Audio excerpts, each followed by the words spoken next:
नाज़रीन, मियाँ ताहिर हाज़िर खिदमत। पाकिस्तान की दफ़ाई तैयारियाँ कैसी हैं, क्या क्या पाकिस्तान अपनी फ़ज़ा में और समुद्रों में कहाँ तक अपनी सारी जो ताकत है, फ़ौजी ताकत है, अपनी जो दफ़ाई ताकत है, वो कहाँ कहाँ पे डिप्लॉय कर चुका है।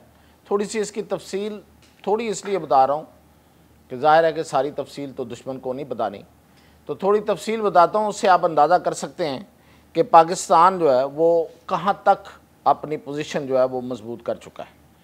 तो सबसे पहले सबसे बड़ी खबर ये है कि पाकिस्तान ने बहेरा अरेबियन सी में लाइव फायरिंग, यानी कि मिसाइल टेस्टिंग और मिसाइल फायरिंग, इसका जो भी मतलब लेना है वो इंडिया ले ले, उसके लिए एक नोटिफिकेशन, एक नोटम जारी कर दिया है और एक पूरे दिन का टाइम दे दिया है कि इस टाइम के दौरान हम कोई मिसाइल जो है वो फायर कर सकते हैं। आप अपना आप खुद देखिएगा, क्योंकि उसकी वजह यह थी कि पाकिस्तान ने एक मिसाइल टेस्ट करना था।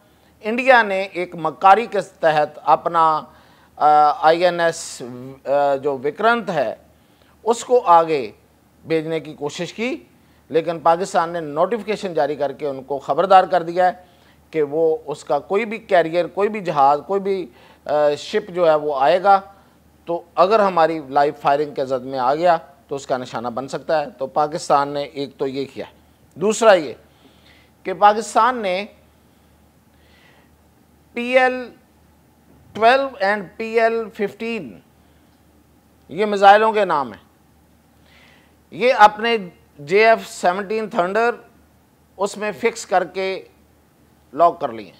अब ये दो मैं जिन मिसाइलों की बात कर रहा हूँ इनकी खसूसियात क्या है। PL-12 जो है ये शॉर्ट रेंज मिसाइल है और ये डॉग फाइट के दौरान यूज़ होता है, यानी कि जहाज़ में लगा हुआ है, एयर फाइटर जेट में ये जो मिसाइल है ये फिट है।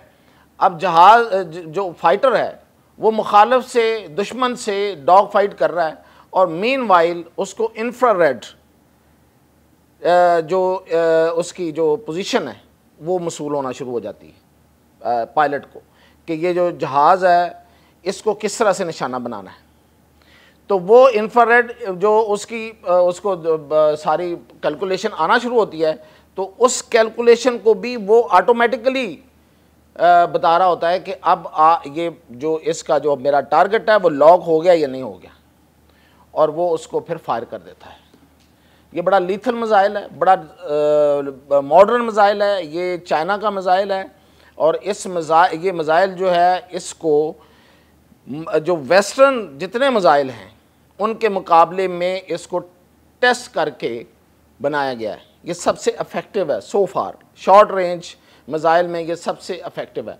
तो ये JF-17 थंडर में फिट हो के तैयार खड़ा है।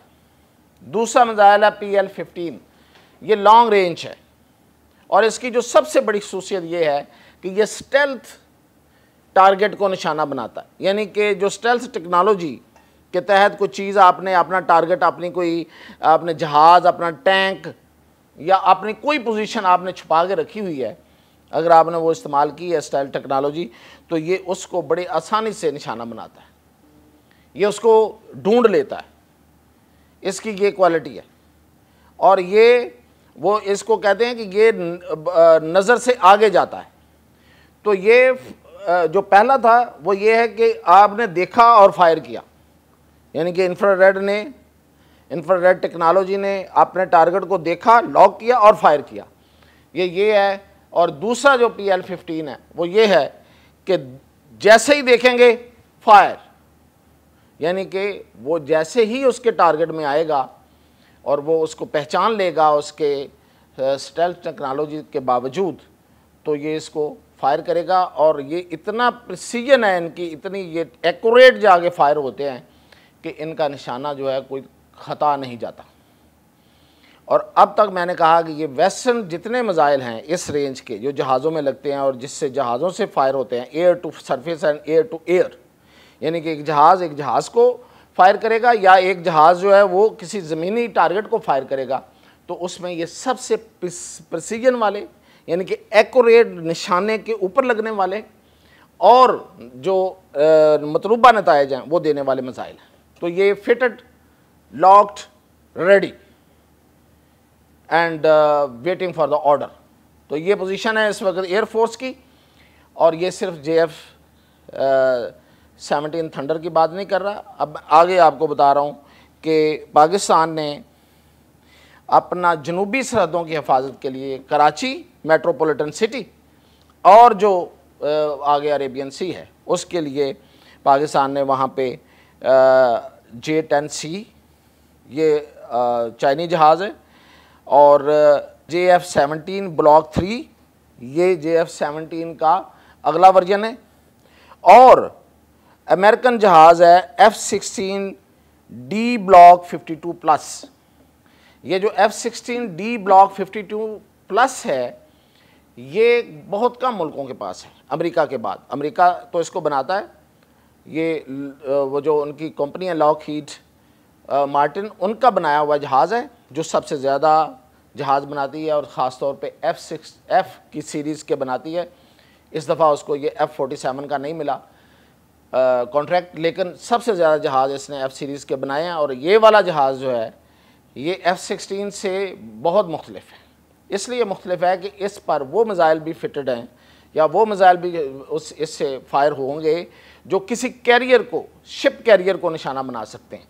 तो ये ख़ास तौर पे समंदर की हिफाजत के लिए कि जब ये अगर इंडियन कोई शिप कैरियर इस तरफ आता है तो उसको निशाना बनाया जा सके और उसकी तरफ से आने वाले किसी मिसाइल को या किसी हमले को रोका जा सके। तो ये जो है ये ख़ास तौर पे कराची के लिए ये मैं आपको, और कराची और सदरन एरिया के लिए मैं आपको बता रहा हूँ। इसके अलावा मिसाइल की हैवी एमुनिशन जो है वो सरहदों पे पहुँचा दिया गया है। मिसाइल बैटरीज लगा दी गई हैं। मैंने आपको डिटेल बताई हुई है कि हमारा कौन सा मिसाइल जो है वो कहाँ, किस हद तक, किस शहर को मार कर सकता है और कितना वो किस शहर को उड़ा के ख़त्म कर सकता है, तो उसकी बैटरीज लगा दी हैं। इसके अलावा लॉन्ग रेंज एंटी शिप और कैरियर सिंक मिसाइल जो हैं, मैंने जैसे पहले कहा कि वो कराची की तरफ, समुंदर की तरफ लगा दिए हैं कि वो किसी कैरियर को डुबोने के लिए और किसी शिप को निशाना बनाने के लिए ये लग गए हैं। और फिर ये कि J-10C का जो फ्लीट है और F-16S जो हैं वो भी उसी सदरन साइड पे, हमारी जो सदरन हमारा कराची और पूरा सिंध बनता है उस तरफ हैं, क्योंकि ये भी एक इंडिया की चाल हो सकती है कि हमें LOC पे मसरूफ़ करके तो सदरन साइड से वो कोई हरकत करे। तो कहीं पे कोई गफलत नहीं है, हर जगह पे आंखें लगी हुई हैं और शाहीन जो हैं वो हर जगह पे मौजूद हैं और अपनी पोजीशन लिए हुए हैं। कहीं दुश्मन को किसी हरकत करने की कोई इजाज़त नहीं दी जाएगी और फौरी जपट दिया जाएगा, जपट लिया जाएगा। वही मैंने कहा कि वो इकबाल का शेर है कि जपटना पलटना, पलट कर जपटना, लहू गर्म रखने का है ये बहाना। तो ये वाली सलाहियत वाली जो हमारी एयरफोर्स है, जिसको दुनिया मानती है और ख़ास तौर पर जिसको इंडिया ना सिर्फ मानता है बल्कि अच्छी तरह जानता है, क्योंकि ये एयरफोर्स अपने आप को मनवा चुकी है, वो एयरफोर्स बिल्कुल तैयार है। हम उन गीदड़ बबकियों और उन गीदड़ों की तरह फ़ज़ा में उस तरह से परवाज़ें नहीं कर रहे, कोई दीवानगी का इजहार नहीं कर रहे, कोई पागलपन का इजहार नहीं कर रहे, जिस तरह से उसने कल करने की कोशिश की है। और वो कल करते करते वो आखिर अपने ही लोगों पे बम गिरा बैठा इंडिया के अंदर। तो ये पागलपन इधर नहीं है, इधर बिल्कुल होशमंदी है। और वो कहते हैं कि हर दम तैयार, और शेर की नज़र और बाज की नज़र और ईगल की नज़र और शहबाज की नज़र है, और ये कहीं हिलने को नहीं देंगे इनको। और उसके लिए मैंने आपको बता दिया है कि ये वाली डिप्लॉयमेंट हम बता सकते हैं, इससे आगे की डिप्लॉयमेंट जो है वो फ़िलहाल नहीं, जैसे वो भी बताना होगी वो ज़रूर बताएंगे। इजाज़त दीजिए।